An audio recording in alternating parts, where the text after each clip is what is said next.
সেই সময় বলছি কেন এই শানে নজরুল আছে, শানে নজরুল না পড়লে আপনি বিষয়টা বুঝতে পারবেন না। এজন্য কোন পরিপ্রেক্ষিতে কোন আয়াত এসেছে সেটা শানে নজরুল পড়তে হয়। কথা কিছু বুঝতে পারছেন? আর এ বলছে বলা হয়েছে কাফেরকে হত্যা করো, তার মানে সবাইকে মেরে দিতে বলা হয়েছে। কি বিপদ আল্লাহ! তুই আগে পড়েন আয়াতগুলো পড়, পড়লেই তো তোর মগজ ঘুরে যাবে, পড়লেই তো তোর মগজটা পরিষ্কার হয়ে যাবে। এই তো আগে পরের আয়াতে কি দেয়া হয়েছে, তো আগে পরের আয়াত পড়। 500 আয়াত খালি আল্লাহ দিয়েছেন আদেশ আর নিষেধ, চলবে আর চলবে না, এই আয়াত দিয়েছেন 500 আয়াত। এত সহজ আপনি কোরআনের ভুল বের করে দেবেন। টাইসনের মতো মানুষ, গ্যারি মিলারের মতো মানুষ, অর্নার ক্লাউনের মতো মানুষ, দলাই লামার মতো মানুষ, কেসিয়াস স্কেলের মতো মানুষ, এরা হেরে গেল কোরআনের ভুল বের করতে গিয়ে। তারা ইসলামের ছত্র ছায়া এসে কালেমা পড়ে ঈমান কবুল করে নিল। জোরে বলতে পারেন না, আর আপনি বলছেন ভুল বের করে দেব। কি বিপদ! চলেন আমি আপনাকে এই জন্য বুঝাতে চাইছি যে কেমন করে মদটা হারাম হয়েছিল একটু ভালো করে বোঝেন, তাহলে আপনি মাথায় আপনার ঢুকে যাবে। বর্তমান সিচুয়েশন কিন্তু খুব একটা ভালো না। সারা পৃথিবীর দিকে যদি তাকান, সারা দেশের দিকে যদি তাকান, সারা বাংলার দিকে যদি তাকান, যত দিন যাচ্ছে পরিস্থিতি খুব খারাপের দিকে আগাচ্ছে, পরিস্থিতি খুব ভয়ানক জায়গায় যাচ্ছে। মানুষ হত্যা এখন হাই রে হায়। জি, আমার মনে হয় এই সময়ে একটা কুকুরকে মারলো তার বিচার আছে, কিন্তু মানুষ মারলে আর কোনো বিচার, কথা বলে না, মানুষ মারলে কোনো বিচার নাই। যদি ধর্মটা আলাদা হয়, ধর্মটা যদি আলাদা হয় তাহলে মানুষ মারলে আর বিচার নাই। এইরকম একটা সময় আমরা এসে পৌঁছেছি, ভাবতে অবাক লাগে আজকে আমরা কোথায়। জি,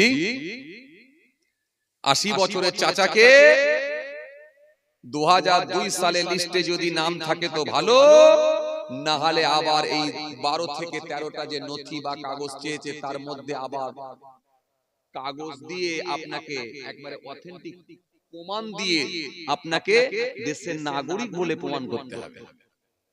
আজকে কোথায় 80 বছরের চাচা, তাকেও প্রমাণ করতে হচ্ছে আমি দেশের বৈধ নাগরিক। অথচ যারা বলছে যে তোমরা বৈধ নাগরিক নাকি কাগজ দেখাও, তারাই অবৈধ। কথা বলে ভাবতে অবাক লাগে, যারা বলছে কাগজ দেখাও তারাই অবৈধ। সব দেশের লোক এদেশে মস্তানি করছে, সব দেশের লোক, সব বড় তপকে এসছে।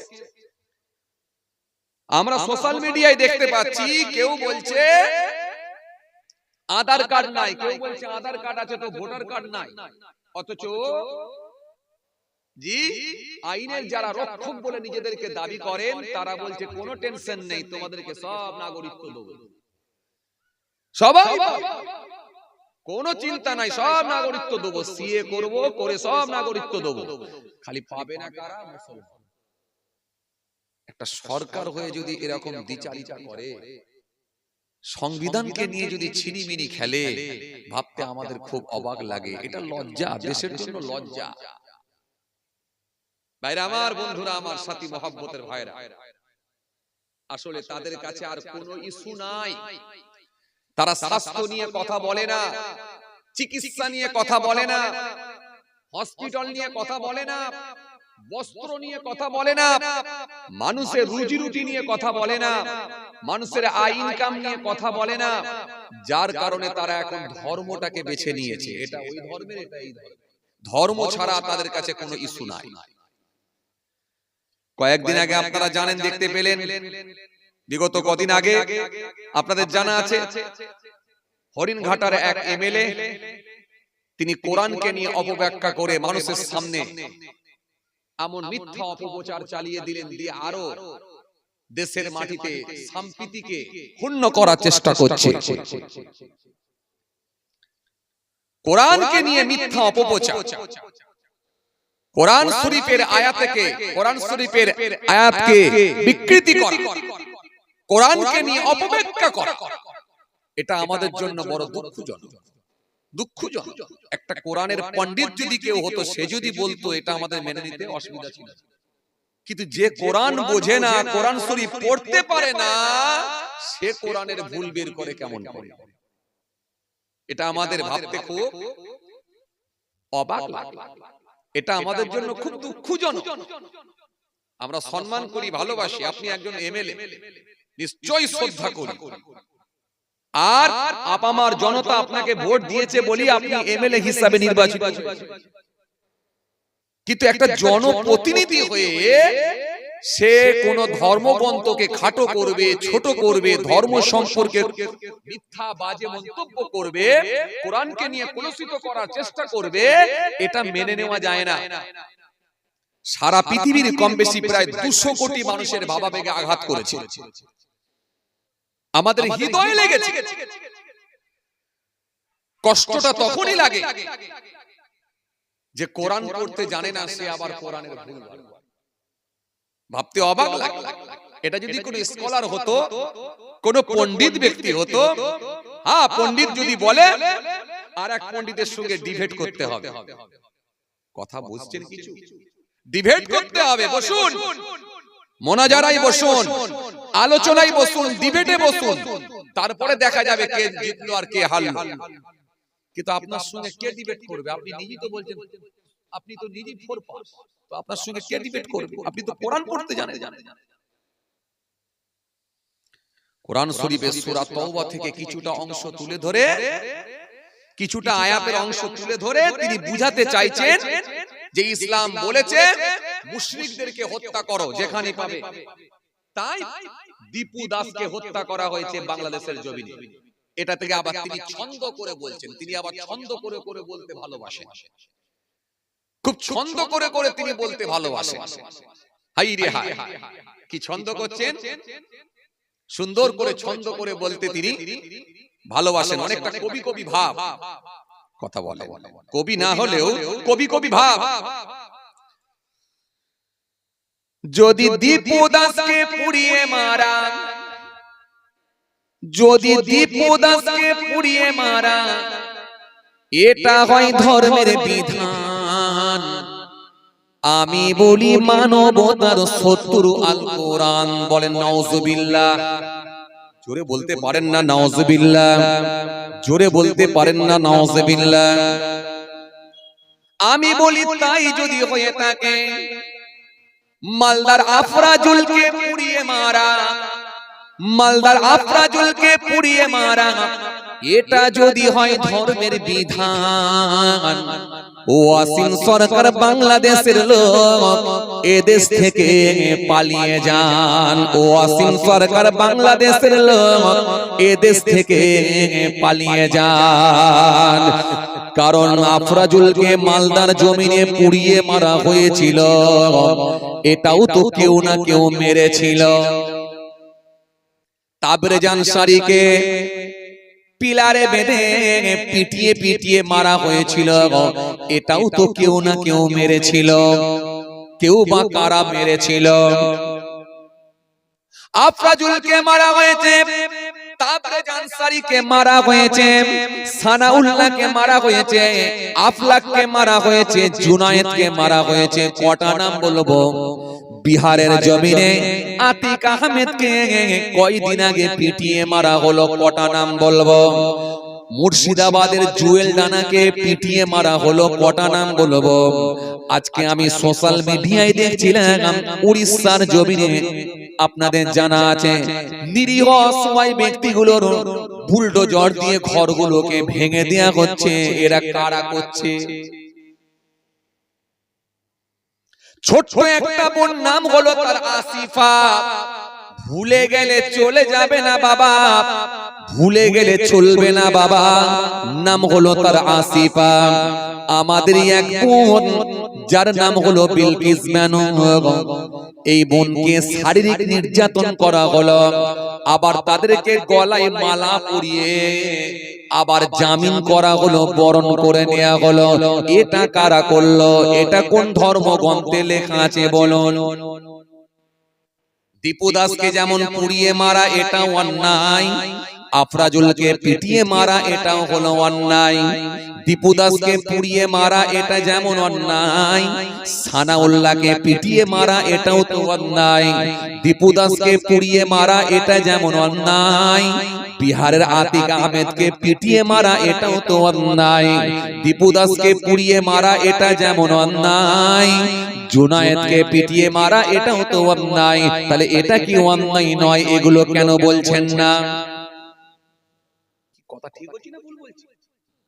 দীপু দাসকে যারা পুড়িয়ে মেরেছে, পিটিয়ে মেরেছে, আমরা এই ঘটনার প্রতিবাদ করেছি, তীব্র নিন্দা জানাচ্ছি, আমরা এর প্রতিবাদ করছি, রাস্তায় নেমে আমরা মিছিল করেছি, রাস্তায় নেমে আমরা প্রতিবাদ জানিয়েছি। সংখ্যালঘু সম্প্রদায় এদেশে মিছিল করেছে, এদেশে তারা প্রতিবাদ জানিয়েছে।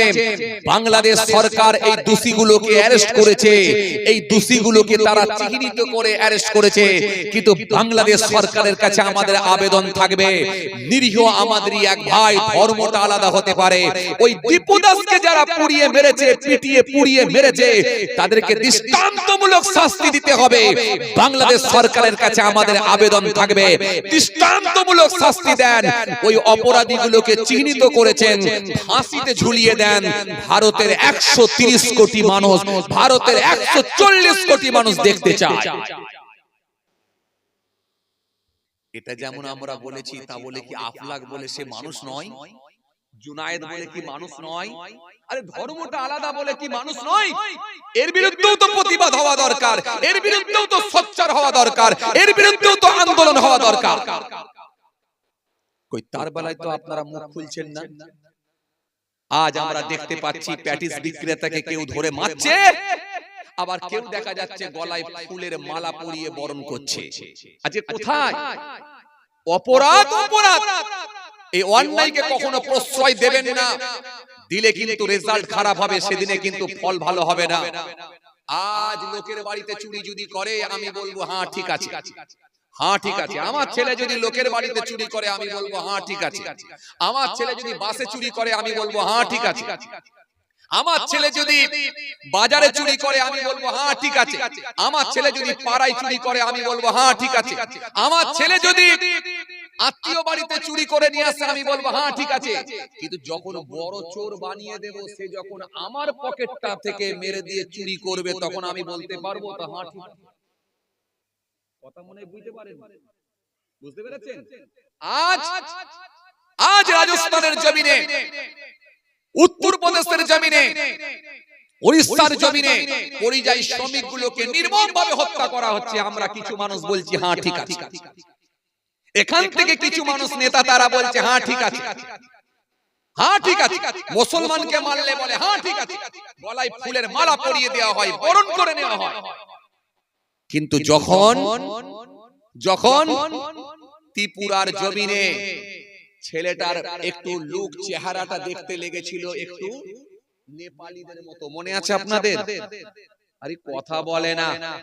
ত্রিপুরার জমিনে যে ছেলেটা একটা হায়ার এডুকেটেড শিক্ষিত ছেলে, তাকে মারা হলো কেন?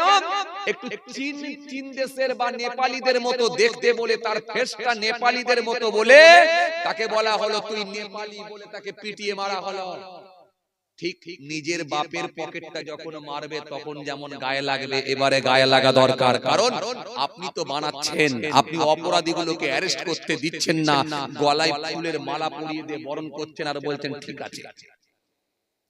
মনে রাখবেন, এগুলো হচ্ছে আগুন নিয়ে খেলা করা। এই আগুন নিয়ে খেলাটা ঠিক না, মানুষের জীবন নিয়ে খেলা করা ঠিক না। চলুন, আমি আলোচনা খুব বেশি লম্বা করব না। আমি আপনাদেরকে যেটা বোঝাতে চাইছিলাম যে আজকে কোরআন শরীফ সম্পর্কে একটা সূরা তাওবা থেকে ছোট্ট আয়াত তুলে নিয়েছে, এই মিথ্যা অপপ্রচার করে কিছু মানুষের মন জয় করে খালি বাহবা নিচ্ছেন, এটা সম্পূর্ণ ভুল। কোরআন শরীফের যে আয়াতগুলোকে আল্লাহ অবতীর্ণ করেছেন, এক একটা প্রেক্ষাপটের উপরে আয়াত এসেছে, সিচুয়েশনের উপরে আয়াত এসেছে। মুসা নবীর জামানার ঘটনাও আল্লাহ কোরআনের মধ্যে দিয়েছেন, তার হাবিবুল্লাহকে আল্লাহ জানিয়েছেন। ইব্রাহিম খলিলুল্লাহর জামানার ঘটনাকে আল্লাহ রাব্বুল আলামিন কোরআনের মধ্যে তার হাবিবুল্লাহকে জানিয়েছেন। আলাম তারা ইলাল্লাযী হাজ্জা ইব্রাহিম ফি রাব্বিহি আন আতাহুল্লাহুল মুলক ইয ক্বালা ইব্রাহিম রাব্বিয়াল্লাযী يحيي ويميت قال انا احيي واميت قال ابراهيم فان الله ياتي بالشمس من المشرق فاتي بها من المغرب فبهت الذي كفر والله لا يهدي القوم الظالمين তাফসীর পড়ে দেখুন ইব্রাহিম নবীর সঙ্গে নমরুদের যে কথোপকথন হয়েছিল আল্লাহ সেই ঘটনাটাও কোরআনের মধ্যে দিয়েছেন। তাহলে মুসা নবীর জামানার ঘটনা, ইব্রাহিম নবীর জামানার ঘটনা, ঈসা রুহুল্লাহর জামানার ঘটনা, সুলাইমান নবীর জামানার ঘটনা, আল্লাহ এই ঘটনাগুলো কোরআনের মধ্যে দিয়ে তার হাবিবুল্লাহকে আল্লাহ রাব্বুল আলামিন কোরআন শরীফের মধ্যে দিয়ে আল্লাহ এই ঘটনাগুলো জানিয়ে দিয়েছেন। তাহলে কোরআন শরীফে আয়াত এসেছে অতীতের আয়াত, অতীতের কথা বলা আছে, বর্তমান সম্পর্কে 2000-1500 বছর আগে সেই প্রেক্ষাপটের উপরেও আল্লাহ আয়াত দিয়েছিলেন, সেটা বর্তমান সম্পর্কে আয়াত দিয়েছেন, এবং ভবিষ্যৎ সম্পর্কে আগামীতে কি হবে কি ঘটবে সেই সম্পর্কে আল্লাহ আয়াত দিয়েছেন। তাহলে এই কোরআন শরীফের মানে বুঝতে হলে এই কোরআন শরীফকে আপনাকে পড়ে মানুষের সামনে বার্তা দিতে হলে অন্তত ন্যূনতম জ্ঞান থাকতে হবে। কথা বলে না, কিছু কথা বুঝতে পারছেন? অন্তত সামান্য হলেও জ্ঞান থাকতে হবে আপনার, না হলে আপনি মানুষকে বুঝাতে পারবেন না। কোরআন শরীফে যে আয়াতটা সূরা তাওবা থেকে আপনি তুলে ধরেছেন কিছুটা অংশ, যেখানে বলা আছে তোমরা মুশরিকদেরকে বন্দী করো, তবে হারাম মাসে তাদের উপরে কোনো অত্যাচার করবে না।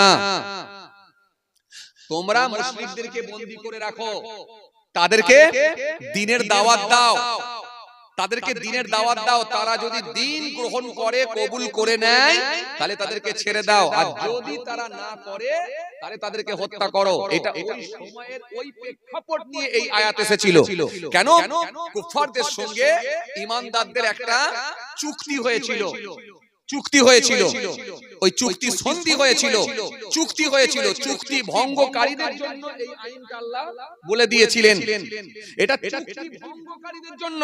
তবে হারাম মাসে যেন তাদেরকে মারো না। কেন? পবিত্র মাস, 4টে মাস হলো পবিত্র মাস, হারাম মাস কোনগুলো?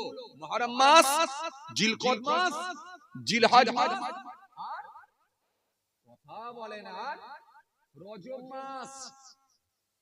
কুফফাররা জানতো এই 4টে মাসে আমরা যা খুশি করি না কেন মুসলমানরা আমাদের উপরে চড়াও হবে না, কারণ এই হারাম মাসে আল্লাহর তরফ থেকে যুদ্ধ করাটাও নিষিদ্ধ ছিল। কথা বলে না, মুহররমে ওয়াজ শোনেননি আপনারা? কথা বলছেন না কেন?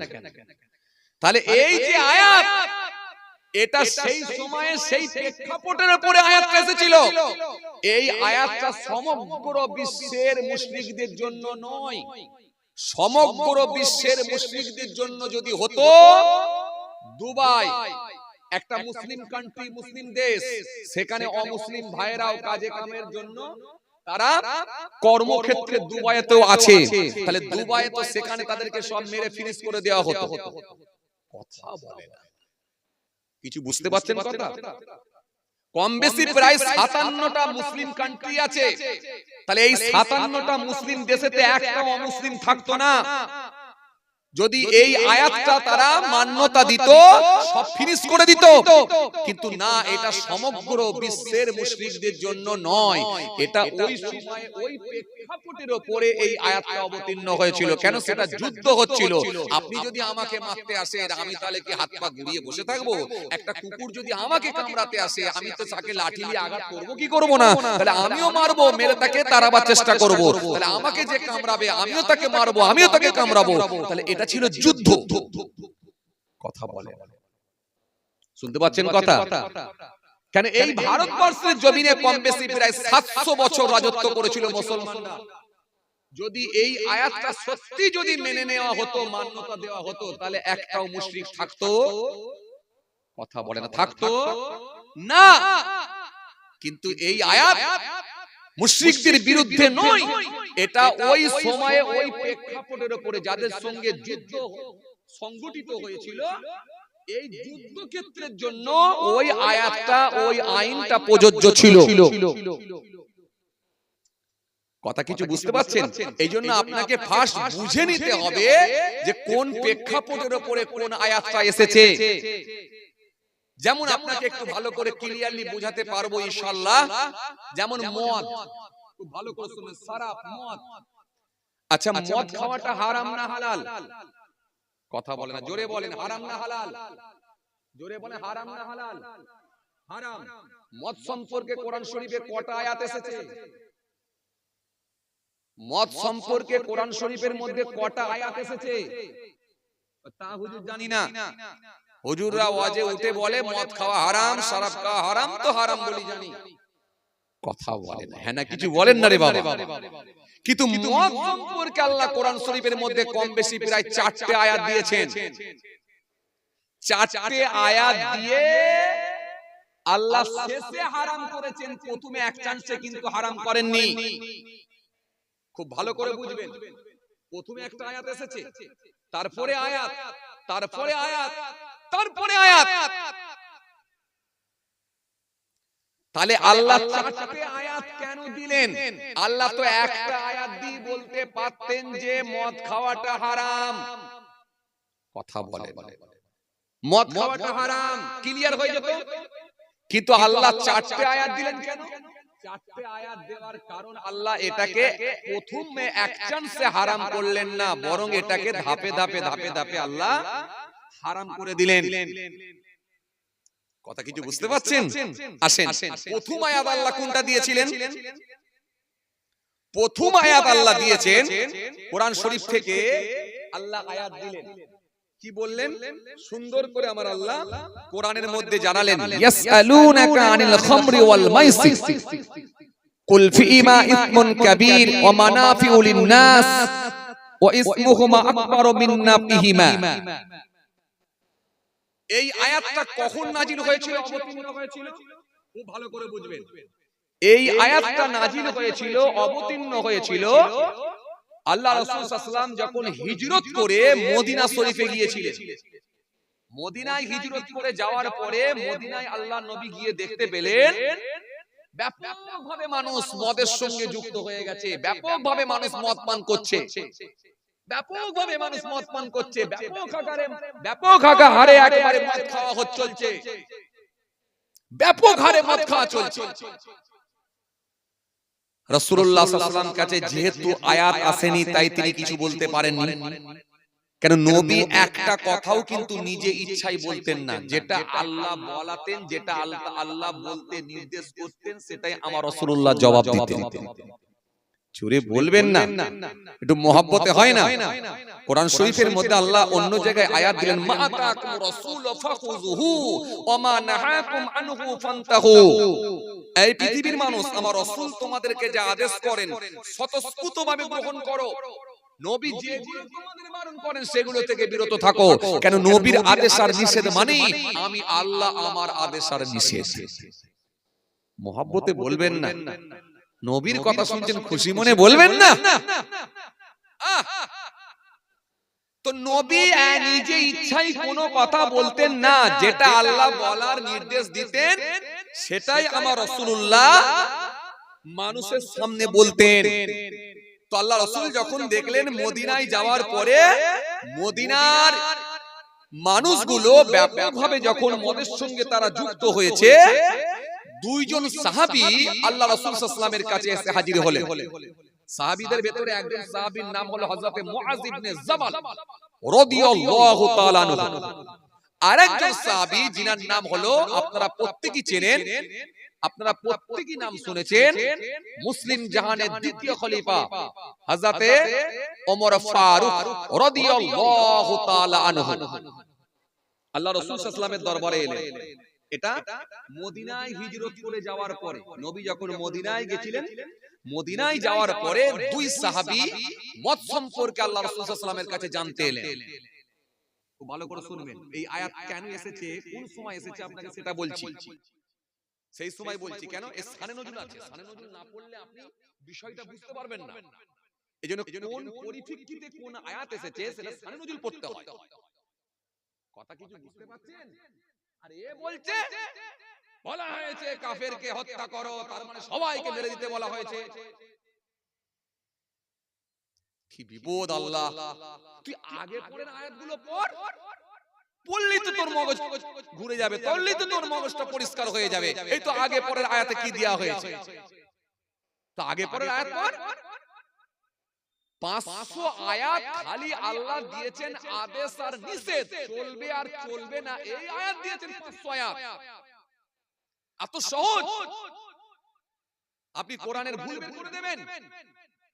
টাইসনের মতো মানুষ, গ্যারি মিলারের মতো মানুষ, অর্নার ক্লাউনের মতো মানুষ, দলাই লামার মতো মানুষ, কেসিয়াস স্কেলের মতো মানুষ, এরা হেরে গেল কোরআনের ভুল বের করতে গিয়ে। তারা ইসলামের ছত্র ছায়া এসে কালেমা পড়ে ঈমান কবুল করে নিল। জোরে বলতে পারেন না, আর আপনি বলছেন ভুল বের করে দেব। কি বিপদ! চলেন আমি আপনাকে এই জন্য বুঝাতে চাইছি যে কেমন করে মদটা হারাম হয়েছিল একটু ভালো করে বোঝেন, তাহলে আপনি মাথায় আপনার ঢুকে যাবে। ফেসবুক ইউটিউবের মাধ্যম দিয়ে, সোশ্যাল মিডিয়ার মাধ্যম দিয়ে, মেসেঞ্জারদের মাধ্যম দিয়ে আপনি নিজেই প্রোটেস্ট করতে পারবেন, প্রতিবাদ করতে পারবেন। সেটা গণতান্ত্রিক পদ্ধতিতে নিরপেক্ষভাবে আপনি প্রতিবাদ জানাতে পারবেন। এরা আপনার মাথায় আর ঢুকে যাবে। আমি আপনাকে এইটা বুঝাতে চাইছি, খুব ভালো করে শুনুন। হে তরুণিয়া নওজোয়ান জামাকেরা, হে আমার মুরব্বিরা, বাবার আশ্রয় দিয়ে আল্লাহ নবী যখন মক্কা শরীফ থেকে মদিনা শরীফে গিয়েছিলেন, মদিনা শরীফে যাওয়ার পরে আমার রাসূলুল্লাহ দেখতে পেলেন মদিনার মানুষগুলো ব্যাপক হারে তার মদ পান করছে। এত বেশি বেশি মদ খায় মদিনার মানুষগুলো সেন্স হারিয়ে ফেলে। সাহাবীদের ভিতর থেকে দুইজন সাহাবী এসে হাজির হয়ে গেলেন। একজনের নাম হলো হযরত মুআয ইবনে জাবাল রাদিয়াল্লাহু তাআলা আনহু, আর একজনের নাম হলো মুসলিম জাহানের দ্বিতীয় খলিফা খলিফাতুল মুসলিমিন হযরত ওমর ফারুক রাদিয়াল্লাহু তাআলা আনহু। দুই সাহাবী যখন এসে হাজির হয়ে গেলেন, সাহাবীরা আল্লাহর রাসূলের সামনে গিয়ে বললেন, আসসালামু আলাইকুম ইয়া রাসূলুল্লাহ, ইয়া হাবিবাল্লাহ, হুজুর বিয়াদবি নেবেন না হুজুর, মদ সম্পর্কে একটু আমাদের বলুন। মদ আর জুয়া সম্পর্কে একটু আপনি আমাদের বলেন। কেননা যে মদ খেলে মানুষের সেন্স হারিয়ে যায়, যে মদ জুয়ার মাধ্যম দিয়ে মানুষ ধ্বংসের দিকে এগিয়ে যায়, যে মদ আর জুয়ার মাধ্যম দিয়ে মানুষের অর্থ নষ্ট হয়ে যায়, ধন সম্পদ বিলুপ্ত হয়ে যায়, ও আল্লাহ নবী সে মদ আর জুয়া সম্পর্কে একটু বলেন হুজুর, এটা জায়েজ না না জায়েজ একটু আমাদের জানান। মদিনায় যাওয়ার পর খুব ভালো করে দুই সাহাবী এসে জিজ্ঞাসা করছে, আল্লাহ নবীকে যখন এই কথা জিজ্ঞাসা করা হয়েছে, আল্লাহ নবী সেই সময় বলবেন বলে প্রস্তুতি নিয়েছে। আমার আল্লাহ তার হাবিবুল্লাহকে জানালেন, ও আমার হাবিব, ও আমার দোস্ত, ও আমার বন্ধু, আপনি আপনার সাহাবীদেরকে ওই মানুষগুলোকে মদিনার মানুষগুলোকে জানিয়ে দেন, ইয়াসআলুনাকা আনিল খামরি ওয়াল মাইসির কুল ফীমা ইসমুন কাবীর ওয়া মানাফিউ লিন-নাস ওয়া ইসমুহুমা আকবারু মিন নাফইহিমা।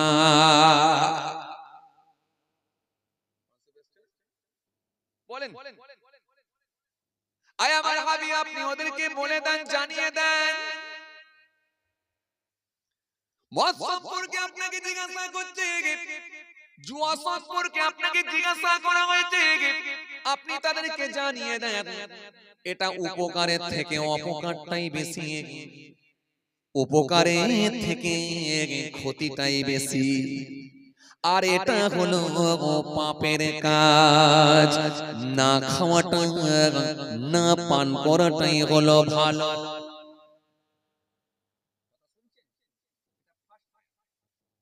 এই আয়াতটা যখন নবী জানিয়ে দিয়েছেন, সুন্দর করে বলে দিয়েছেন, সাহাবীদের ভেতরে একটা অংশ বলল মদ আর পান করব না, মদ আর খাবো না। কেননা যে মদ পান করলে, যে মদ খেলে কোনো উপকার হয় না, যে মদের মধ্যে আছে ক্ষতিটাই বেশি, তাহলে এই জিনিসটা আর খাবো কেন আমরা বেশি, আর কখনো মদ পান করব না। সাহাবীদের ভেতর থেকে একটা অংশ সেই সময়ের মানুষগুলো মদ খাওয়া বন্ধ করে দিলেন। একটা অংশ যখন মদ খাওয়া বন্ধ করেছে, কিন্তু একটা অংশ বলছে সরাসরি তো হারাম করে দেওয়া হয় না, হারাম যখন করা হয় না তো খেলে অসুবিধা কোথায়? কটা দল হলো? কথা বলে না। দুটো দল, এক দল বলছে খাবো না, আর এক দল বলছে হারাম যখন হয় না তো খেলে অসুবিধা কোথায়? দুটো দল হয়ে গেল। দুটো দল হয়ে কিছু মানুষের কাছে মদ খাওয়াটা বন্ধ হয়ে গেল, আল্লাহ ব্রেক করে দিল, ব্রেক হয়ে গেল। কিছু মানুষ মদ খাওয়া বন্ধ করে দিলেন, ব্রেক হয়ে গেল। কিন্তু কিছু মানুষ তখনও খাচ্ছে। তাহলে মদখোর সংখ্যা বা মদ খানেওয়ালা এরকম লোকের সংখ্যা কমলো, পুরোপুরি ভাবে বন্ধ না হলো কিন্তু কমে গেল। এটা হলো প্রথম আয়াত, ইয়াসআলুনাকা আনিল খামরি ওয়াল মাইসির কুল ফীমা ইসমুন কাবীর ওয়া মানাফিউ লিন-নাস ওয়া ইসমুহুমা আকবারু মিন নাফিহিমা। এই আয়াত দিয়ে একটু কমিয়ে দেয়া হলো। দ্বিতীয় আয়াত আল্লাহ ফের একটা দিলেন, ইয়া আইয়ুহাল্লাযীনা আমানু লা তাকরাবুস সালাহ ওয়া আনতুম সুকারা। এটা হলো দ্বিতীয় নম্বর আয়াত। এই আয়াতটা কখন এসেছিল? এই আয়াতটা কখন এসেছিল? নবীর একজন সাহাবী ছিলেন, যার নাম হলো হযরত আব্দুর রহমান বিন আওফ রাদিয়াল্লাহু তাআলা আনহু। তিনি বাড়িতে একদিন সাহাবাদের জন্য মেহমানদারির ব্যবস্থা করলেন। মেহমানদারি, খাওয়া দাওয়ার ব্যবস্থা। কথা শুনছেন? মেহমানদারি। যেমন আজকে আমার এই কমিটির ভাইরা মেহমানদারির ব্যবস্থা করেছে, খাওয়া দাওয়ার ব্যবস্থা করেছে। তবে মেহমানদারি হয় দুই রকম ভাবে, একটা হলো আম ভাবে আর একটা হলো খাস ভাবে। আজকের দাওয়াতি মেহমান আপনারা এসেছেন আম ভাবে, কিন্তু যদি আপনার বাড়িতে আপনার মেয়ের বিয়ে হয় তখন পাড়ায় দাওয়াত দেওয়া হয় খাস ভাবে। পাড়ায় দাওয়াত দেওয়া হয় খাস ভাবে। বাড়িতে বাড়িতে গিয়ে বলা হয় না, এই বাড়িতে বাড়িতে গিয়ে দাওয়াত দেওয়া হয় না, বাড়িতে বাড়িতে গিয়ে দাওয়াত দেওয়া হয়। বাড়িতে গিয়ে দাওয়াতে, চাচা কি হয়েছে, আমার মেয়ের বিয়ে জানুয়ারি মাসের 1 তারিখে রাতে আমার কি বলে ক্ষীর খাওয়ানো হবে, 2 তারিখে বিয়ে হবে আর 3 তারিখে ওলিমা হবে। চাচা তোমার দাওয়াত রইলো, স্পেশাল দাওয়াত। আবার দেখা যাচ্ছে পাড়ায় আরেকটা অন্য চাচাকে গিয়ে ওই একই ভাবে দাওয়াত। এখন আসরের নামাজ পড়ে দুই চাচা যখন একসঙ্গে দেখা হয়ে গেছে, তখন এক চাচা আর এক চাচাকে বলছে, ওগো ভাই অমুকের মেয়ের বিয়ে হচ্ছে গো, দাওয়াত দিয়েছে নাকি? বলে হ্যাঁ দাওয়াত দিয়েছে। বলে কজনকে বলেছে? বলে তা তো বলতে পারবো না, আমাকে তো এসে বললো জানুয়ারির 1 তারিখে রবিবার দিনে ওলিমা হবে, সোমবারে বিয়ে হবে আর মঙ্গলবারে এই রবিবার দিনে কি বলে ক্ষীর খাওয়ানো হবে, সোমবারে বিয়ে হবে আর মঙ্গলবারে ওলিমা হবে, 3 দিন দাওয়াত। এই 3 দিন বলেছে, এখন আমাকে তো আর কিছু বললনি। বলে দেখেছো খালি, আমাকেও তো তোমার মতই সেম দাওয়াত দিয়েছে। সেম দাও, তার মানে মনে হয় আর পরিবারের অন্য কাউকে নয়, শুধু আমাকে একা কেউ দিয়েছে, তোমাকে একা কেউ দিয়েছে। তখন এক চাচা একটু আফসোস করে বলছে, ও আমার নাতিটা সবসময় আমার সঙ্গে ঘোরে গো, একটু নাতিটাকে দাওয়াতটা দিল নি। তাহলে দুজন মিলে যেতে একটু মনটা খারাপ হয়ে গেল। কেন? স্পেশাল দাওয়াত দিয়েছে মানে আর দুজনের একজনের বেশি যাওয়া ঠিকও নয়। আবার অনেকে দেখবেন আবার কার্ড দিয়ে দাওয়াত দেয়, কার্ড দিয়ে চিঠি করে খাম করে ওপরে সুন্দর করে জনাব মোহতারাম অমুক সাহেব বলে লিখে দেয়। সে বলে এত তোয়াজ করে যখন চিঠি দিয়ে খাম দিয়ে নাম লিখে তোয়াজ করে দিয়েছে, একটা শাড়ি না নিয়ে গেলে মানায়? কথা বলে না। একটা শাড়ি নিয়ে চলে দেখি যাক আর কি করা যাবে। অনেকে আবার দেখা যাচ্ছে যে এত তোয়াজ করে যখন নাম দিয়েছে, অন্তত একটা শাড়ি নিয়ে যায়, অন্তত খাওয়া দাওয়াটা হোক। কথা বলে না, এটা দাওয়াত। আবার এই ভাদুরিয়া গ্রামের যুবক ভাইরা আপনাদেরকে দাওয়াত দিয়েছে। কিরম দাওয়াত? আজকে কত 7 তারিখ তো নাকি? 7 তারিখ দাওয়াত। কিরম দাওয়াত? এই দাওয়াত হচ্ছে আম ভাবে দাওয়াত। 7 তারিখ আগামীকাল ভাদুরিয়া গ্রামের বাৎসরিক সালে সওয়াব বক্তা হিসাবে ওয়াইজিন হিসাবে উপস্থিত থাকবেন অমুক অমুক অমুক অমুক। আপনাদের সকলকে দাওয়াত দিচ্ছি, আপনারা সকলে উক্ত মাহফিলে অংশগ্রহণ করিয়া মাহফিল সাফল্যমণ্ডিত করে তুলুন, অশেষ সওয়াবের হকদার হন। মাঠ থেকে যে চাচাটা হাল ছাড়ছিল জমির, শুনতে পেয়ে বলছে ভাদুরিয়ার জলসা না সে গতবারে যেটা ছিল, এই দেখেছো খালি ভাদুরিয়ার জলসাটা হবে গো, যাক তো মিস করব না। এশার নামাজ পড়ে ঘরে যখন আছি, এশার নামাজ পড়ে গিয়ে একটু ওয়াজ শুনতে চলে যাব। গতবারও গেছিলাম, আল্লাহ হায়াতে রেখেছিল, এবারও যাব। তাহলে এই দাওয়াত গ্রহণ করছেন কোথা থেকে? মাঠ থেকে। কথা বলে না। মাঠ থেকে শুনতে পেয়েছেন মাইকের আওয়াজ, মাঠ থেকে গ্রহণ করছেন। এই দাওয়াত গ্রহণ করছেন কোথা থেকে? চায়ের দোকান থেকে। চায়ের দোকানে বসে বসে আওয়াজ শুনেছেন, চায়ের দোকান থেকে গ্রহণ করছেন। এই দাওয়াত গ্রহণ করছেন কোথা থেকে? মুদিখানা দোকানে সদা কিনছিলেন সেখান থেকে, যেখানে শুনতে পেয়েছেন সেখান থেকে। কিন্তু এখানে আপনাকে শাড়িও নিয়ে আসতে হয়নি, আর এখানে নাতিটাকে কেন বলা হলো নি এই কৈফিয়তটাও হবে। তাহলে এখানে আপনাকে আম ভাবে দাওয়াত, সবাই আসতে পারে, এখানে কোনো আপত্তি নেই। কিন্তু খাস ভাবে দাওয়াতে সবাই যাওয়া যায় না, আর খাস ভাবে দাওয়াত ঘরে না গিয়ে বললে যাবেও না। তাহলে খাস দাওয়াত আর আম দাওয়াত দুটো দাওয়াত তফাৎ আছে, কিন্তু এই দাওয়াতে সবাই আসার অধিকার আছে। আর এই দাওয়াতে এসে আপনি বসবেন, মেহমান হবেন, এই দাওয়াতে যতক্ষণ বসে থাকবেন আল্লাহ আপনাকে সওয়াবের হকদারও করবেন। চলেন আব্দুর রহমান বিন আউফ রাদিয়াল্লাহু তাআলা খুব ভালো করে বুঝবেন। সাহাবীদেরকে কিছু মানুষকে দাওয়াত দিলেন, দাওয়াত দিয়ে বললেন হুজুর আমার বাড়িতে একটু মেহমানদারি হবে, একটু খাওয়া দাওয়া করবে। যেমন ওই যে বললাম বিয়ে বাড়ির দাওয়াত, বা অনেক সময় আকিকা হয়, আকিকাকে কেন্দ্র করে দাওয়াত দেওয়া হয়, খাতনাকে কেন্দ্র করে দাওয়াত দেওয়া হয়, এগুলো হয় অনেক সময়। তো দাওয়াত দিচ্ছেন সাহাবী, আমার বাড়িতে একটু মেহমানদারি হবে, খাবার দাওয়াত। কথা শুনছেন? খাবার দাওয়াত। সাহাবায়ে কেরামেরা ওই দাওয়াত গ্রহণ করলেন। সাহাবায়ে কেরামেরা দাওয়াত গ্রহণ করে সাহাবায়ে কেরামেরা ওই দাওয়াতে যখন অংশগ্রহণ করলেন, ওই দাওয়াতে তারা যখন গিয়ে পৌঁছে গেলেন, সাহাবায়ে কেরামেরা দাওয়াত গ্রহণ করলেন। দাওয়াত গ্রহণ করে মেহমানদারি হয়ে মেহমান হয়ে গেলেন। সাহাবায়ে কেরামেরা ওই মেহমান হয়ে গিয়ে হুজুরের বাড়িতে খাওয়া দাওয়া করলেন। সাহাবী হযরত আব্দুর রহমান বিন আউফ তিনি মেহমানদারি করালেন, বাড়িতে খাওয়া দাওয়া করিয়ে দিলেন।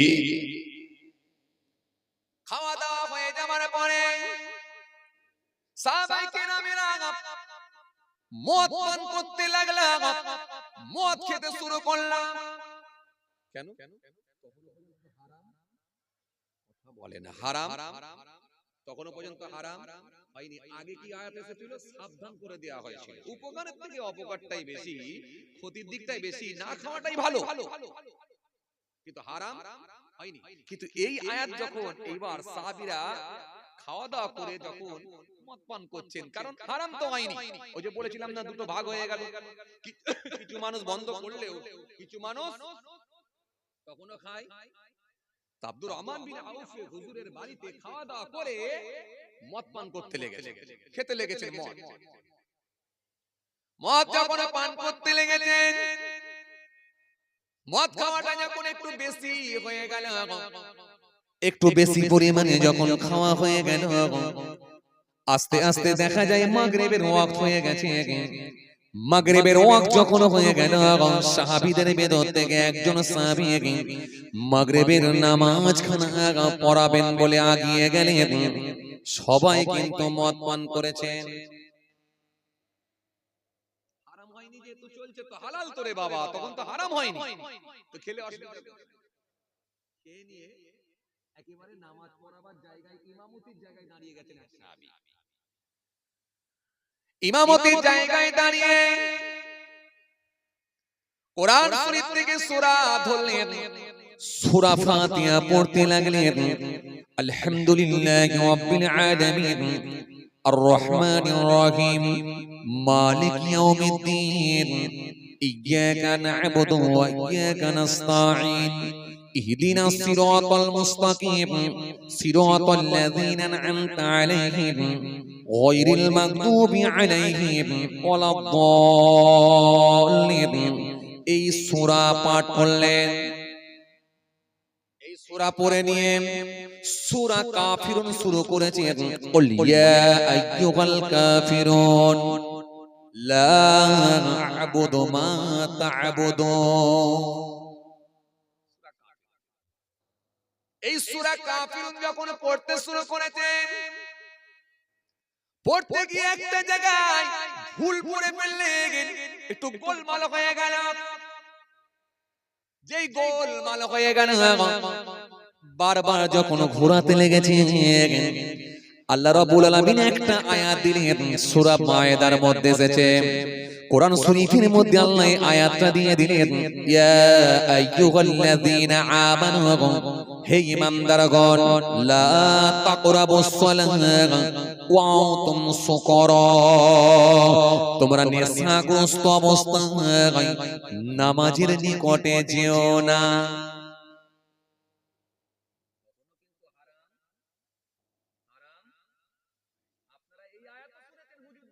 নেশাগ্রস্ত অবস্থায় নামাজের নিকটে যেও না। কিন্তু কোন পরিপ্রেক্ষিতে কোন আয়াতটা এসেছে এত ডিটেইলস মনে হয় শোনা হয়নি। কথা বলছেন না কেন? এত ডিটেইলসটা মনে হয় শোনা হয়। এই আয়াত শুনেছেন হুজুরদের মুখে, তোমরা নেশাগ্রস্ত অবস্থায় নামাজের নিকটে যেও না।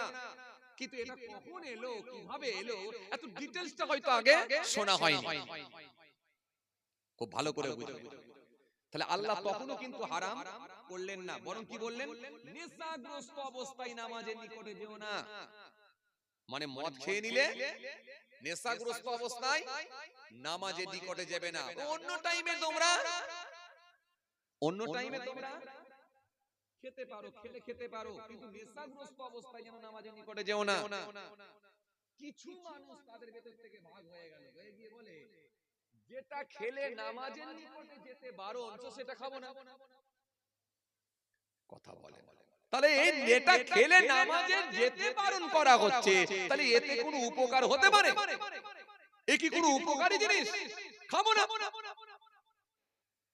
খাবো না। যেটা খেলে নামাজের নিকটে যেতে বারণ করা হয়েছে, খাওয়ার দরকার নাই, খাবো না। কিছু মানুষ তারা বন্ধ আবার হয়ে গেল। আর কিছু মানুষ বলছে হারাম তো হয়নি, তো খেলে আপত্তি কোথায়, খাবো, অন্য টাইমে আমরা খাবো, নামাজের টাইমে খাবো না। কথা কিছু বুঝতে পারছেন? ফের দুটো ভাগ হয়ে গেল।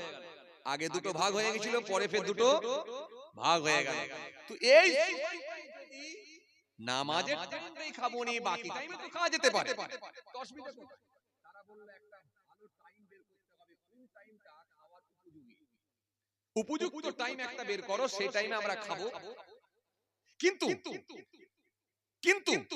নামাজের টাইমটাতে খাবো না। কথা কিছু বুঝতে পারছেন? তাহলে তখনও কিন্তু মদ পুরোপুরি ভাবে হারাম হয়নি। এরপরে আল্লাহ রাব্বুল আলামিন আবার একটা আয়াত দিলেন, সুন্দর করে আমার আল্লাহ আবার একটা আয়াত দিলেন কোরআন শরীফের মধ্যে আমার আল্লাহ সুন্দর করে আবার একটা আয়াত দিয়ে দিলেন। আয়াত দিয়ে আমার আল্লাহ জানিয়ে দিলেন, সুন্দর করে বললেন, ইয়া আইয়ুহাল্লাযীনা আমানু ইন্নামাল খামরু ওয়াল মাইসিরু ওয়াল আনসাবু ওয়াল আযলামু রিজসুম মিন আমালিশ শাইতান ফাজতানিবুহু লাআল্লাকুম তুফলিহুন। এটাও সূরা মায়েদার আয়াত, সম্ভবত 90 নম্বর আয়াত, সম্ভবত সূরা মায়েদা 7 পারা না, 7 পারা সূরা মায়েদা 90 নম্বর আয়াত। এটাও আল্লাহ দিলেন। এই আয়াত কেন এলো? এবারে আপনি বলবেন ভাইজান, আপনার প্রশ্ন আসতে পারে যে ভাইজান আপনি হঠাৎ করে এই মত প্রসঙ্গটা নিয়ে টেনে তুললেন কেন, মত প্রসঙ্গটা নিয়ে আলোচনা করলেন কেন? না, এইটা করলাম এই সময়ের এই প্রেক্ষাপটের জন্য করলাম। কেন জানেন? যে আপনার মাথায় তাহলে খুব সহজেই বুঝে যাবেন যে এক একটা প্রেক্ষাপটের উপরে এক একটা পরিস্থিতির উপরে কোরআনের আয়াত অবতীর্ণ হয়েছে। নাহলে আপনার মাথায় ঢুকেছিল কি, ওই যে অসীম বাবু বলে দিয়েছে মুশরিকদেরকে হত্যা করো, ব্যাস, তাহলে কোরআনে এই এত বাজে আয়াত এলো, নাউযুবিল্লাহ মিন যালিক। এটা আপনাকে বোঝানোর জন্য আমি আপনাকে এই মত প্রসঙ্গটা টেনে নিয়ে এলাম যে কোরআন শরীফে আল্লাহ আয়াত দিয়েছেন পরিস্থিতির পরিপ্রেক্ষিতে, প্রেক্ষাপটের উপর আয়াত দিয়েছেন। এজন্য একটা আয়াতের উপর আপনাকে ভাবলে হবে না, আপনার আগে পরের আয়াতগুলো পড়তে হবে, সানে নজরুল পড়তে হবে, তবে বিষয়টা বুঝতে পারবেন, ঘটনাটা তবে বুঝতে পারবেন আপনি। কোরআনের ভুল ধরবে, কোরআনের ভুল ধরার মতো ক্ষমতা কারোর আছে? কত বড় বড় পণ্ডিত এলো আর গেল, কারোর হিম্মত হয় না কোরআনের ভুল বের করার। আল্লাহ নিজে চ্যালেঞ্জ দিচ্ছেন, কোরআনের কি ভুল বের করে? হ্যাঁ, যালিকাল কিতাব লা রাইবা ফি হুদাল লিল মুত্তাকিন, আল্লাহ কোরআনের মধ্যে বলেছেন, ওয়া ইন কুনতুম ফি রাইবিন মিম্মা নাযালনা আলা আবদিনা ফাআতু বিসূরাতিন মিন মিসলিহি ওয়াদউ শুহাদাকুম মিন দুনিল্লাহ ইন কুনতুম সাদিকিন। কোরআনের কি বলবে? 1980 সালে মক্কার জমিনে একটা কনফারেন্স হয়েছিল, খুব ভালো করে বুঝুন, একটা কনফারেন্স হয়েছিল, এডুকেশনাল কনফারেন্স। এই কনফারেন্সে সারা পৃথিবীর বিভিন্ন দেশ থেকে হায়ার এডুকেটেড মানুষগুলো ওই কনফারেন্সে অংশগ্রহণ করেছিলেন। ফ্রান্সের একজন বিখ্যাত ডক্টর মারিস মোকাই, তিনিও ওই কনফারেন্সে অ্যাটেন্ড করেছিলেন। এটা 1980 সালের কথা বলছি। সৌদি আরবের একজন বিখ্যাত শায়েখ, তিনি উঠে দাঁড়িয়ে বললেন, দাঁড়িয়ে বলতে লাগলেন, এই কোরআনের মধ্যে কোনো ভুল নাই, ভুল তো দূরের কথা, কোরআনের মধ্যে কোনো সন্দেহের অবকাশ নাই। বলবেন না সুবহানাল্লাহ? কারণ এই কথা আমি বলি না, এই কথাটা আমার আল্লাহ তিনি নিজেই বলছেন, وَإِن كُنتُمْ فِي رَيْبٍ مِّمَّا نَزَّلْنَا عَلَى عَبْدِنَا فَأْتُوا بِسُورَةٍ مِّن مِّثْلِهِ وَادْعُوا شُهَدَاءَكُم مِّن دُونِ اللَّهِ إِن كُنتُمْ صَادِقِينَ। আল্লাহ রাব্বুল আলামিন কোরআনে কারীমের মধ্যে বললেন, সুন্দর করে জানালেন, এই কোরআনের মধ্যে কোনো ভুল নাই, কোরআনের মধ্যে কোনো সন্দেহের অবকাশ নাই। যদি তোমাদের সন্দেহ হয় তাহলে আমি আল্লাহ বলি, কোরআনের মতো একটা তোমরা আয়াত তৈরি করে দেখাও, একটা তোমরা সূরা তৈরি করে দেখাও, পৃথিবীর যার খুশি তোমরা সাহায্য লাগাও। আমেরিকার কোন মানুষের সাহায্য নিলে নিতে পারো, ব্রিটেনের কোন মানুষের সাহায্য নিলে নিতে পারো, রাশিয়ার কোন মানুষের সাহায্য নিলে নিতে পারো, জার্মানের কোন মানুষের সাহায্য নিলে নিতে পারো, গোটা পৃথিবীর যার খুশি তোমরা সাহায্য নাও, কেবলমাত্র আল্লাহর ছাড়া। আমি আল্লাহর ছাড়া, আমার সাহায্য ছাড়া তোমরা যার খুশি সাহায্য নাও, আমি আল্লাহ চ্যালেঞ্জ দিচ্ছি, কোরআনের মতো তোমরা একটা সূরা তৈরি করে দেখাও। ইন কুনতুম সাদিকিন, যদি তোমরা সত্যবাদী হও। এই চ্যালেঞ্জের মোকাবেলায় ডক্টর মারিস মোকাইল চমকে উঠলেন, উঠে বললেন, কি বলেন? কোরআনের মধ্যে কোনো ভুল নাই, ১৫০০ বছর আগেকার গ্রন্থ, আবার বলে এর মধ্যে নাকি কোনো ভুল নাই। প্রত্যেকটা ধর্মগ্রন্থের ভেতরে কিছু না কিছু সংশোধন হয়েছে, সংযোজন হয়েছে, কিছু না কিছু কাটছাঁট হয়েছে, প্লাস মাইনাস হয়েছে। আর ইনি বলছেন কোরআনের মধ্যে কোনো ভুল নাই। আমি চ্যালেঞ্জ করলাম ডক্টর, আমি এর ভুল বের করে দেখাবো। আমি ভুল বের করব। এই কোরআনের ভুল বের করবেন বলে তিনি মনে মনে ভাবলেন, আমি চ্যালেঞ্জ গ্রহণ করছি, আমি ভুল বের করব।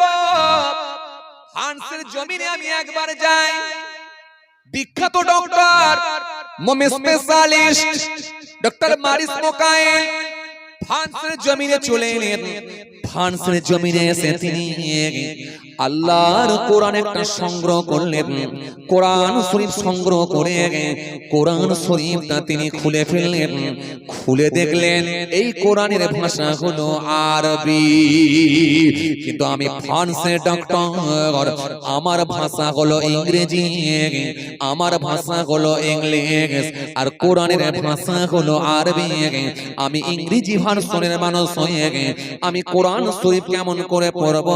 পড়া সম্ভব নয়।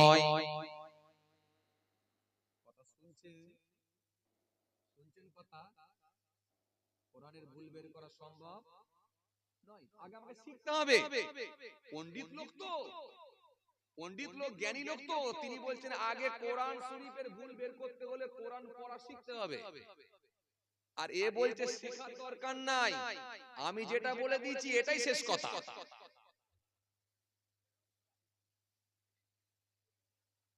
কথা কিছু বুঝতে পারছেন বাপ? তাকান আমার দিকে, খেয়াল করেন। যে আর বিখ্যাত পণ্ডিত তো, তিনি বলছেন কোরআনের ভুল বের করতে হলে আগে কোরআন শরীফ পড়া শিখতে হবে। আমার ভাষা হলো ইংরেজি, আর কোরআনের ভাষা হলো আরবি। এই জন্য আল্লাহ নবী সুন্দর করে বললেন, তিন কারণে তোমরা আরবির প্রাধান্য দাও, তিনটে কারণে তোমরা আরবির গুরুত্ব দাও। এক নাম্বার হলো আমি রাসূলুল্লাহ, আমার জবানের ভাষা হলো আরবি। মহব্বতে বলবেন না, খুশি মনে বলবেন না। এক নাম্বার হলো, নাম্বার ওয়ান হলো আমি রাসূলুল্লাহ, আমার জবানের ভাষা হলো আরবি। দ্বিতীয় নাম্বার, দু নাম্বার হলো আল্লাহর কোরআনের ভাষা হলো আরবি। তৃতীয় নাম্বার, তিন নাম্বার হলো মানুষ যখন মারা যায়, মারা যাওয়ার পর থেকে নিয়ে কবরে একটা ভাষা, কিয়ামতে একটা ভাষা, জান্নাতেও একটা ভাষা, সেটা হলো আরবি। কবরের ভাষা হিন্দি নয়, কবরের ভাষা তেলেগু নয়, কবরের ভাষা বাংলা নয়, কবরের ভাষা হলো ইংরেজি নয়, কবরের ভাষা হলো আরবি। উত্তর যদি দিতে পারে আরবি, আর উত্তর না দিতে পারলে সেটাও বলতে হবে আরবি।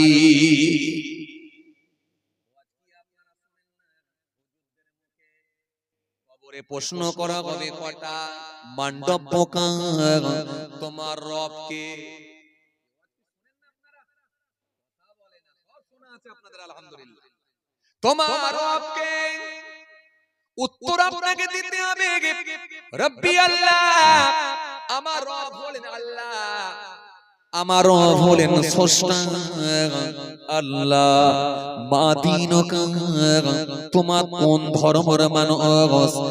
আমার ধর্ম হলো দ্বীন আল ইসলাম, আমার ধর্ম হলো ইসলাম ধর্ম।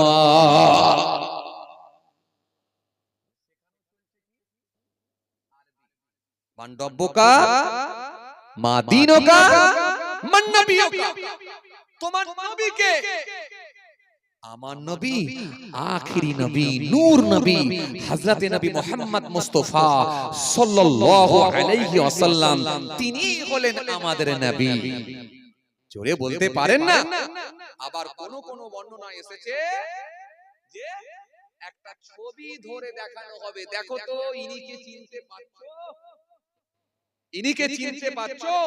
ঈমানদার লোক যারা হবে, তাকওয়াওয়ালা লোক যারা হবে, তাদেরকে আল্লাহ বলিয়ে নেবেন, হ্যাঁ চিনতে পারবো না কেন, ইনি তো আমাদের আখেরি নবী। জোরে বলতে পারেন না? খুশি মনে হয় না? বলে দেন ইনি তো আমাদের আখেরি নবী, নূর নবী হযরত নবী মুস্তাফা। ও চাঁদা তুলতে হবে না?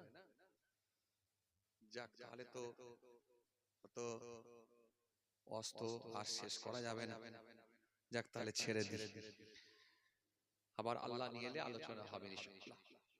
আমার জন্য দোয়া করবেন, আমি আপনাদের জন্য দোয়া করি। চাঁদা তোলার ব্যাপার আছে, বুঝতেই পারছেন। তো কি বিষয় নিয়ে বলছিলাম জানো? ওখানে তৃতীয় আয়াতটা পড়েছিলাম, তাই তো নাকি? তৃতীয় আয়াতটা এসেছিল কেন সেটা রয়ে গেছে। আর এইখানে কি ছেড়েছিলাম, আল্লাহর কোরআনের ভুল বের করবেন বলে তিনি চ্যালেঞ্জ করেছিলেন, তাই তো নাকি? এখন ভুলটা বের করতে পারলো কিনা এটা নিয়ে আলোচনা করছিলাম। যাক, সত্যি রাত অনেকটা হয়ে গেছে আর প্রচন্ড ঠান্ডা, প্রচন্ড ঠান্ডা, প্রচন্ড ঠান্ডা, সত্যি কথা ঠিক। জি যাক, আর আপনাদেরকে কষ্ট দেবো না। আলহামদুলিল্লাহ অনেক সময় আপনারা দিয়েছেন, ধৈর্যের পরিচয় দিয়েছেন। অসমাপ্ত বক্তব্যকে সমাপ্তের দিকে আগিয়ে দিচ্ছি। আল্লাহ নিয়ে এলে আবার কোনোদিন ইনশাআল্লাহ আলোচনা হবে। সবাই আমার জন্য দোয়া করবেন, কারণ তাবারুকের ব্যবস্থাও আছে, তাই তো নাকি? তাবারুকের ব্যবস্থাও আছে, এত মানুষের সমাগম আলহামদুলিল্লাহ। ঠান্ডাটাও খুব বললে হবে না। আপনারা আবার বর্ডার এলাকায় আছেন তো, দু দেশের ঠান্ডা একসঙ্গে পাচ্ছেন, তাই না? এ দেশের ঠান্ডা আবার ওই দেশের ঠান্ডা, কথা বলে না। জি, ওই বেড়া তার জাল আছে না, নেট তার, ওই তারের ওপার থেকে হাওয়া এলি তো আপনাদের কাছে পৌঁছে যাচ্ছে। তাহলে ওপারের হাওয়া দুই দিকের হাওয়া একসঙ্গে পাচ্ছেন। প্রচন্ড ঠান্ডা, শীতকালেও ঠান্ডা বেশি আর গরমকালে আরামও বেশি। দুই দিকের একেবারে ঠান্ডা হাওয়া আসছে, আরামও বেশি। আমরা যেমন একদিকের হাওয়া পাচ্ছি, আপনারা আবার দুই দিকের পাচ্ছেন, ওপারের হাওয়া এপারের হাওয়া। বর্ডারে আছেন তো, যে যাক মাশাআল্লাহ মাশাআল্লাহ আলহামদুলিল্লাহ, আল্লাহ কবুল করেন। আর তাহলে কষ্ট দিচ্ছি না, অসমাপ্ত বক্তব্যকে সমাপ্তের দিকে আগিয়ে দিলাম। আল্লাহ যদি ফের কোনো সুযোগ দেয় ইনশাআল্লাহ বাকিটা কমপ্লিট করার চেষ্টা করব। আমার জন্য দোয়া করবেন, কারণ এত মানুষ কথা বুঝে আসছে, খাওয়া দাওয়া আছে, তাবারুক আছে, আবার এই প্রচন্ড ঠান্ডা কথা বুঝে আসছে। যাই হোক, তো বাকিটা ইনশাআল্লাহ কোনদিন চেষ্টা করব ইনশাআল্লাহ কমপ্লিট করার। তবে আজকে আমি তৃতীয় নম্বর আয়াত দিচ্ছিলাম, ওখানে 3 নম্বর আয়াতটা কোন প্রসঙ্গ নিয়ে এই আয়াতটা এসেছিল এটা বলতে ছেড়ে এসেছি। আর শেষে আরেকটা আয়াত বাকি রয়েছে, মোট 4টে আয়াত। 4টে আয়াত বলেছিলাম, 4টে আয়াত। শেষের আয়াত কিভাবে হারাম হলো এটা বাকি রয়ে গেছে। যাই হোক, ওটা বাকি রয়েছে। আর তিনি এখানে কি বলেছিলাম যে ফ্রান্সের জমিনে গিয়ে তিনি আল্লাহর কোরআনের ভুল বের করতে পারলেন কিনা, শেষে কি হলো এটা বাকি রয়ে গেছে। যাক, আল্লাহ নিয়ে এলে আবার আলোচনা হবে ইনশাআল্লাহ। আমার জন্য দোয়া করবেন, আমি আপনাদের জন্য দোয়া রাখি। আসেন ছোট্ট করে দাঁড়িয়ে সালাম পাঠ করব, করে দোয়া করে দেব। নবী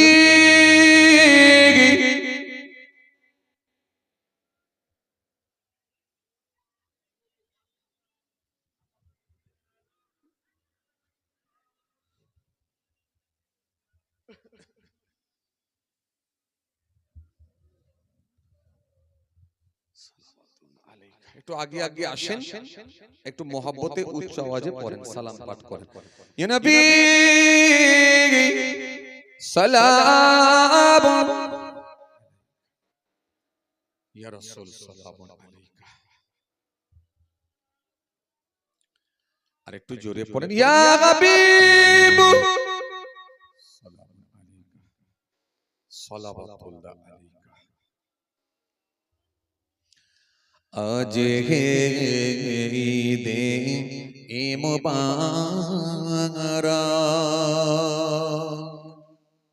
আজ হে রোজে মুসররত, আজ হে ওয়াক্তে বিলাদত, আজ হে মিলাদে হাজরাত, ইয়া নবী সালাম আলাইকা। মহব্বতে পড়েন না, ইয়া রাসূল সালাম, ইয়া হাবিব সালাওয়াতুল্লাহ আলাইকা, ইয়া নবী সালাম লো আমার, ইয়া রাসূল সালাম লো আমাদের, ইয়া হাবিব সালাম লো বালা, মোরা যে সবাই গুনাহগার,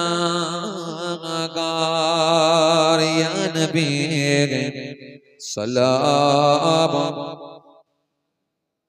আরো জোরে ইয়া রাসূল, আরো জোরে ইয়া হাবিব সালাওয়াতুল্লাহ আলাইহি। मीमू से मदीने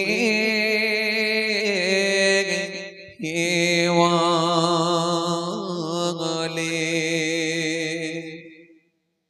हे से हसमी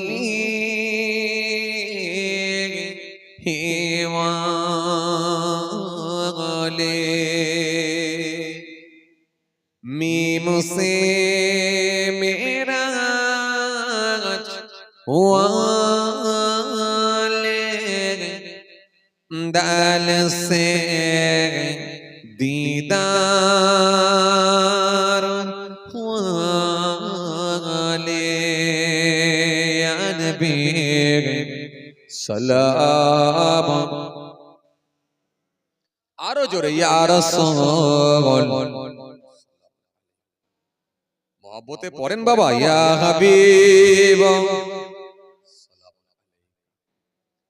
সালাওয়াতুল্লাহ আলাইকা। সবাই বসে,